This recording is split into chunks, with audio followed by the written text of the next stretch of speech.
ನನಗೆ ಬುದ್ಧಿ ಬಂದಾಗಿನಿಂದ ಅಪ್ಪ ನನ್ನನ್ನು ಪ್ರತಿ ಶನಿವಾರ ನಡೆಯುವ ಕುಂದಾಪುರ ಸಂತೆಗೆ ಕರೆದೊಯ್ಯುತ್ತಿದ್ದರು.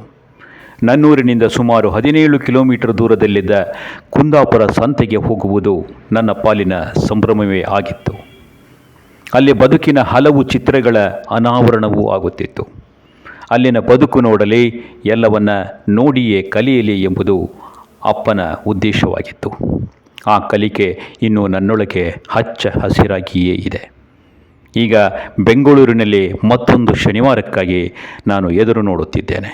ಅದು ಮಾಮೂಲಿ ಸಂತೆಯಲ್ಲ, ಪುಸ್ತಕ ಸಂತೆ. ಅಲ್ಲಿಯೂ ಹುಡುಕೋದು, ಓದೋದು, ಕಲಿಯುವುದು ತುಂಬ ಇದೆ. ಅಲ್ಲಿ ಸಿಗೋಣ, ಹಾಯ್ ಎನ್ನೋಣ. ಇಂತಹ ಸಂತೆ ಸಾಹಸಕ್ಕೆ ಕೈ ಹಾಕಿದ ವೀರಲೋಕದ ವೀರಕಪುತ್ರ ಶ್ರೀನಿವಾಸ್ ಅವರಿಗೆ ಬೇಷ್ ಅನ್ನೋಣ. ನಾವೆಲ್ಲ ಭೇಟಿಯಾಗೋಣ. ಧನ್ಯವಾದಗಳು.